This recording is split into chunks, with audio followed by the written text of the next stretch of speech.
Hello dear ones, तो आपका स्वागत करते हैं एक नए लेक्चर में। क्लास 12 फिजिक्स के जो सेकंड चैप्टर चल रहा है उसमें हम लोगों ने इंट्रोडक्शन ऑफ कैपेसिटर सीख लिया था। कैपेसिटर का नीड क्या है, कैपेसिटर क्या होता है, कैपेसिटेंस क्या होता है, कैपेसिटेंस किन चीज़ों पर डिपेंड करता है। जैसे कि कैपेसिटेंस का फॉर्मूला होता है बच्चों C = Q/V, लेकिन ना सी क्यू पर डिपेंड करता है। सी मतलब capacitance, ability to holding charge, charge hold करने की क्षमता, ना तो चार्ज पर डिपेंड करती है ना पोटेंशियल पर डिपेंड करती है। ये यदि आपको नहीं आता है, ये चीज आपको नहीं पता है, तो प्लीज बच्चों आप पिछले लेक्चर में जाइए, ये चीज समझ के आइए, तो आपको प्रॉपर क्लैरिटी आएगी कि ये है क्या और नीड ऑफ कैपेसिटर, कैपेसिटर की नीड क्या है। ये सारी चीजों को हमने लास्ट वाले लेक्चर में कवर किया था। और बेटा लास्ट वाले लेक्चर में हम लोगों ने कैपेसिटेंस ड्राइव किया था स्फेरिकल कैपेसिटर की वजह से। किसकी वजह से ड्राइव करा था? स्फेरिकल कैपेसिटर की वजह से। तो यदि आपको स्फेरिकल कैपेसिटर का कैपेसिटेंस नहीं पता, किन चीजों पर डिपेंड करता है ये नहीं पता, तब भी आपको पिछला लेक्चर देखना पड़ेगा। ओके बच्चों, तो आप देख सकते हो, आप टाइप करिए introduction of capacitor by the physics alcoholic, तो आपको वो लेक्चर मिलेगा, या अदरवाइज आप इसी चैनल की लिंक चैनल है उसको आप देख चले जाइए, आपको मिल जाएगा। ओके, तो आज के लेक्चर में हम लोग पढ़ने वाले हैं बच्चों जो कि बहुत बहुत इंपॉर्टेंट है। यहाँ से बोर्ड एग्जाम में भर भर के क्वेश्चन आते हैं, दम से क्वेश्चन पूछे जाते हैं। पैरेलल प्लेट कैपेसिटर, किसके ऊपर बच्चों? Parallel plate capacitor. क्या है ये? Parallel plate capacitor. अच्छा, तो मैं थोड़ा सा आपको इंट्रोड्यूस करा रहा हूं कि जैसा कि बेटा आपने पढ़ रखा है, मैंने पढ़ा रखा है पिछली क्लास में स्फेरिकल कैपेसिटर। तो जब स्फेरिकल कैपेसिटर हमने बना लिया था, तो ये कैपेसिटर बनाने की क्या जरूरत थी भाई साहब? बड़ी जरूरत थी। देखो क्या जरूरत थी। जैसे कि हम लोगों ने पिछले कैपेसिटर में, पिछले वाले लेक्चर में देखा था कि आपका जो स्फेरिकल कैपेसिटर है उसमें इस टाइप से चार्ज दे दिया जाता है और उसका कैपेसिटेंस जो होता है वो डिपेंड करता है 4πε0r पर। राइट, ये मैं आपको बता दिया। 4πε0r मतलब ये सब कांस्टेंट है, तो r रेडियस पर डिपेंड करने वाला है। जितना ज्यादा रेडियस होगा उतना ज्यादा क्या होगा, उसका कैपेसिटेंस होगा। ठीक है ना। लेकिन दिक्कत क्या है बच्चों, मतलब कैपेसिटर क्या है? कैपेसिटर एक एनर्जी स्टोरिंग डिवाइस है जिसमें इलेक्ट्रिकल एनर्जी स्टोर होती है। किस फॉर्म में? कंप्रेस्ड चार्ज के फॉर्म में। तो इलेक्ट्रिक एनर्जी क्या है? अगर ये मान लो पॉजिटिव है तो इससे कुछ इस टाइप से इलेक्ट्रिक फील्ड लाइंस निकली होंगी। बोलो निकली होंगी कि नहीं निकली होंगी? तो ये जो इसकी इलेक्ट्रिकल एनर्जी है, वो ये इलेक्ट्रिक फील्ड लाइंस कहां तक गई होंगी? टू इनफाइनाइट गई होंगी। बोलो बच्चों, कहां तक गई होंगी? To infinite. तो मतलब जो इसकी इलेक्ट्रिक फील्ड वाली एनर्जी है, कौन सी एनर्जी है? इलेक्ट्रिक फील्ड वाली एनर्जी है, वो कहां तक फैली हुई है? आंसर इनफाइनाइट तक फैली हुई है। तो क्या ये आपके कुछ काम की है?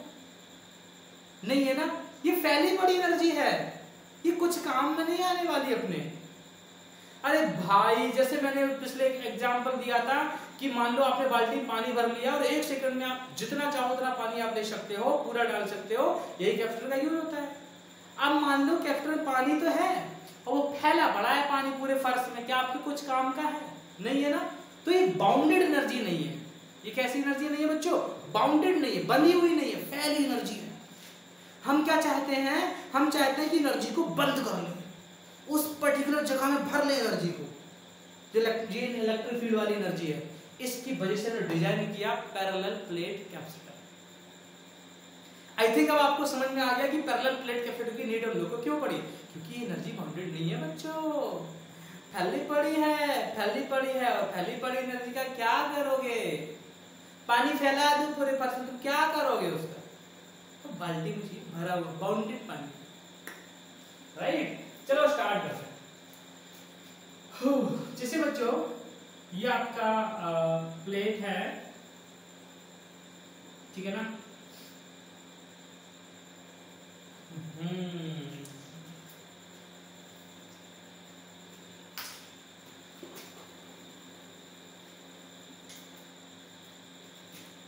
ये मैंने आपकी बनानी 2 प्लेट्स, ठीक है ना।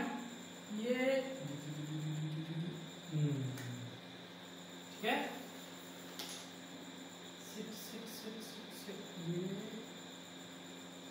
ओके।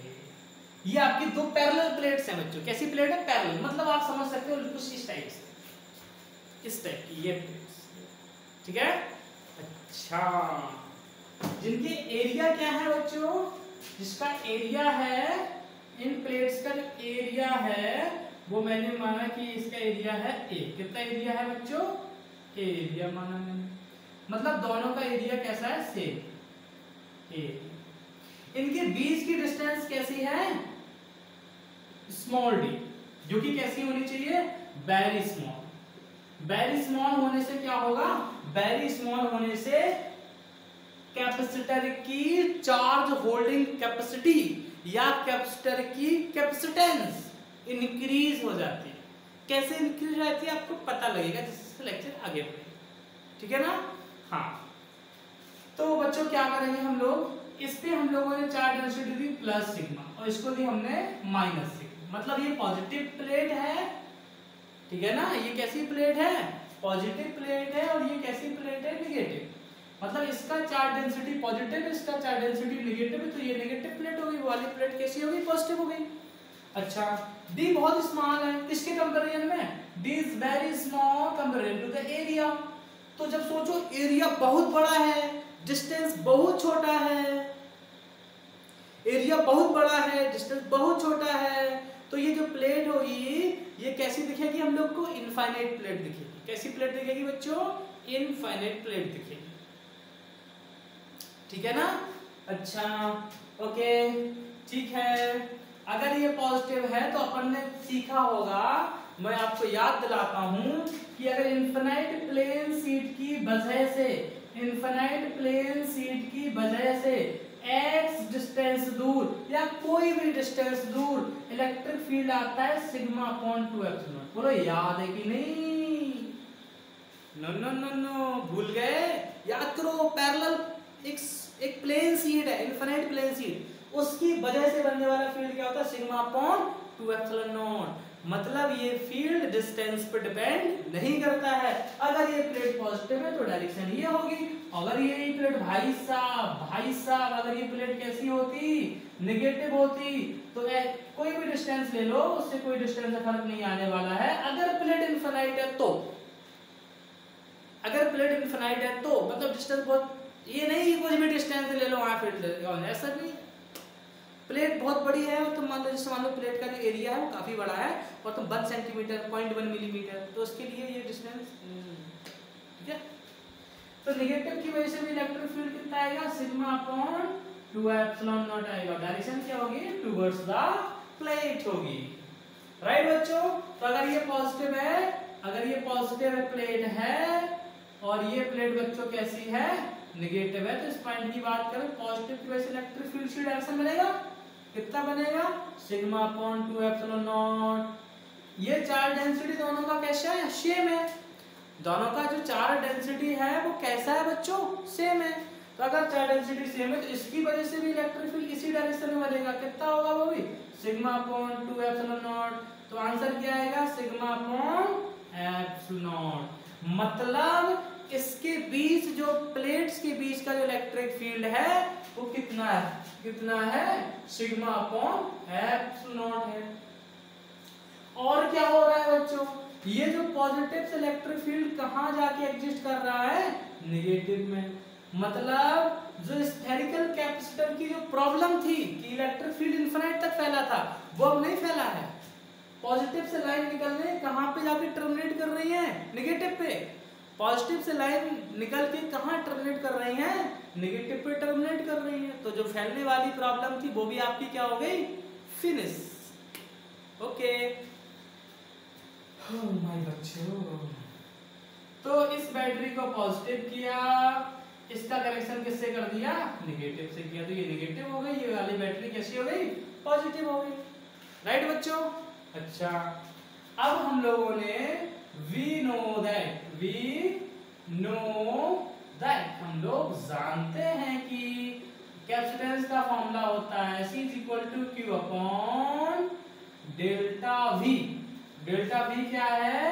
पोटेंशियल डिफरेंस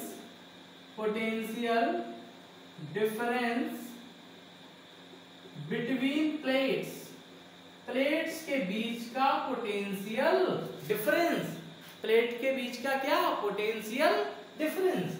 तो C is equal to Q upon delta V। अच्छा बच्चों, आपको याद हो, अगर आपको याद है तो हमने पढ़ा था delta V is equal to minus E dot delta R। ये मैंने आपको पढ़ाया था relation between electric field and potential वाले लेक्चर में, relation between electric field and potential वाले लेक्चर में। ये कैसा प्रोडक्ट है इलेक्ट्रिक फील्ड और डिस्प्लेसमेंट के बीच में? डॉट प्रोडक्ट है। इलेक्ट्रिक फील्ड और डिस्प्लेसमेंट के बीच में कौन सा प्रोडक्ट है? ये डॉट, ठीक है ना। अच्छा तो बोलो क्या आएगा? अच्छा नेगेटिव का साइन तो केवल ये बताता है कि पोटेंशियल डिक्रीज करता है in the direction of electric field, potential decrease करता है in the direction of electric field, right. तो बोलो बच्चों, ये डायरेक्शन इलेक्ट्रिक फील्ड की है और यही डायरेक्शन जो डी है ना, ये जो डेल्टा आर है, डेल्टा आर काय के बराबर है? डी के बराबर है। इसी डायरेक्शन में इलेक्ट्रिक फील्ड है और इसी डायरेक्शन में तुम्हारा डेल्टा आर है, डिस्प्लेसमेंट हो रहा है सेम डायरेक्शन में। एंगल कितना बन रहा है? 0, मतलब ई डी कॉस 0, कॉस 0 कितना हो गया? 1। बोलो हुआ कि नहीं? तो C is equal to Q upon E into d. वैसे कई मायनों में, बहुत सारी बुक में ये दिया जाता है, E इज इक्वल टू क्या होता है? माइनस dV बाई dr होता है। बच्चे बोलते हैं ठीक है सर जी, तो dV इज इक्वल टू क्या होगा? E dr होगा। अगर पोटेंशियल डिफरेंस की बात ना करो, पोटेंशियल डिफरेंस क्या के बराबर हो? V के बराबर, और dr क्या के बराबर हो? T के बराबर, तो V इज इक्वल टू क्या होगा? E into D. बहुत सारी बुक्स में ये दिया जाता है, बट एक्चुअल में उनके बीच का पोटेंशियल डिफरेंस होता है जो ऐसे फाइंड किया जाता है। This is the real process, यही रियल प्रोसेस है, trust me. Okay, Q E upon D, तो C is equal to Q upon electric field बोलो कितना है? Sigma upon epsilon naught. अभी हम लोगों ने निकाला था, देखो ये निकल के आया, sigma upon epsilon not into क्या बेटा? D, right. अच्छा बच्चों, अब बोलो Q इज इक्वल टू क्या? देखो अगर ये सिग्मा है, सिग्मा मतलब क्या होता है? सरफेस चार्ज डेंसिटी, तो मतलब Q अपॉन A, तो Q इज इक्वल टू क्या है? Sigma into A। ये सब पिछला आपका पढ़ा हुआ है ना, समझ के आइए आप लोग। अरे बच्चों, सरफेस चार्ज डेंसिटी मतलब charge distributed on unit area, charge distributed on unit area. हालांकि मैं समझ सकता हूँ आपको मार्कर की प्रॉब्लम आ रही होगी, बट आज मैनेज करिए, मार्कर खत्म हो गए और रात के बज रहे हैं 12, है ना, तो इस वजह से चीजें अवेलेबल नहीं है, मैं इसको प्रिपेयर करा दे रहा हूँ आपको। अब बताओ क्यों भी यहाँ पे सिग्मा इंटू ए लिखा, ये देखो सिग्मा इंटू ए अपॉन नीचे क्या है? Sigma upon epsilon not into D. Sigma sigma खत्म हो गया, बोलो हुआ कि नहीं हुआ? तो बोलो लाइक जो कैपेसिटेंस का फॉर्मूला आया A epsilon naught upon d, मतलब ये आया कैपेसिटेंस फॉर्मूला। देखो ध्यान से, C is equal to A epsilon naught upon d. This is the capacitance of parallel plate capacitor, this is the capacitance of parallel plate capacitor. अब बताओ D जितना कैसा होगा? छोटा होगा एरिया से, उतना ही ज्यादा कैपेसिटेंस होगा। एरिया इतना बड़ा, कैपेसिटेंस ज्यादा, जो D इतना छोटा, ये इतना ज्यादा, राइट। तो ये मैंने आपको सिखाया कि what is the capacitance of the parallel plate capacitor. Okay, तो आगे आने वाले लेक्चर में कैपेसिटर के ऊपर, एनर्जी स्टोर्ड के ऊपर एक्सप्रेशन कराऊंगा, और बहुत अच्छे अच्छे जो लेक्चर हैं, बहुत अच्छे अच्छे क्वेश्चन हैं, आगे आने वाले लेक्चर में करेंगे। थैंक यू बच्चों।